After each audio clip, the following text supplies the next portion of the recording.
Hello punters, looking forward to Saturday Group 1 racing at Caulfield. We're back for the autumn, and what a way to kick off the CF4 Stakes. We potentially might see Cox Plate winner Sir Dragonet step out for the first time. Loved his recent trial. He looked fresh, he looked excited, and I'm sure he will take plenty of beating if he does go around in the Group 1 feature. Although there's been good support with Unibet for Crosshaven, who overall has a really good profile, nice and fresh, looks trained up.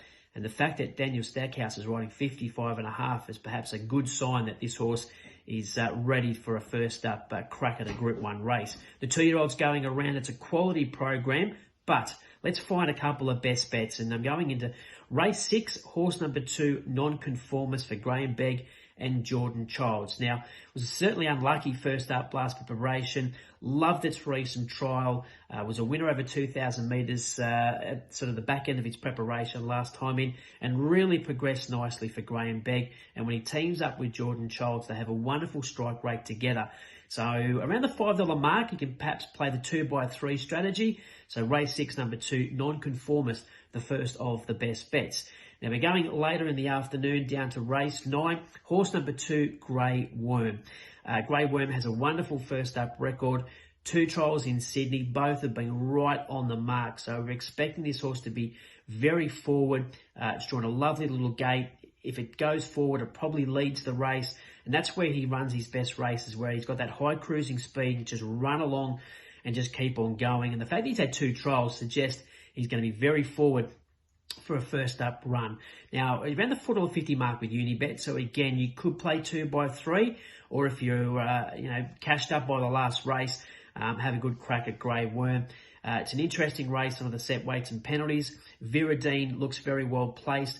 Been racing really well and a solid run behind Streets of Avalon last start. So Grey Worm, race 9, number 2, the second of the best bets. Now, I do love a couple of roughies, and I do play a little bit wider when it comes to those at the big odds.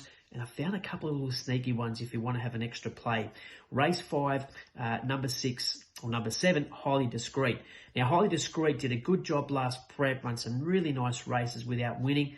But this filly's been given a bit of time, and that's quite typical of the breed. Everything out of the Dams family has got better as a later 3-year-old, and this filly gets that chance. A couple of times she was on the heels of the better 3-year-olds, but I'm looking forward to seeing her step out.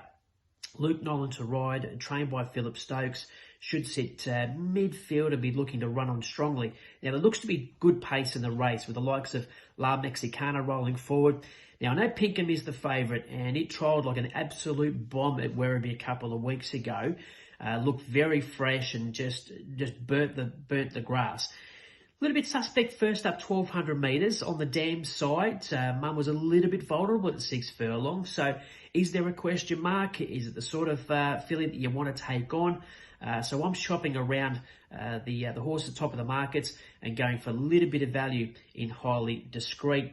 And the other one I'm happy to play each way is in race number 4, Albrado, trained by Trent Busserton, Natalie Young. Luke Curry has the ride. Again, this colt by Savabeel did a very good job last prep, including an unlucky run first up. Then went on to win the Norman Robinson and finished midfield in the VRC Derby. But if you can find his jump out recently at Cranbourne, it'll excite you. Getting back, railing up. I loved his turn of foot. He chimed in, he burst through, and then the jockey just let him idle the last 100 metres and he cruised the line. I love the trial. It suggests he'd come back mentally, physically stronger. And around $34 each way, I'm having a couple of little peanuts on Albrado in race number 4. Looking forward to a big day. Hopefully we can find a few winners. I've bought the special Winx hat to help me find some winners. I'm just going to feel a bit of love from the Winx hat, and we'll see how we go over the weekend. Happy punting.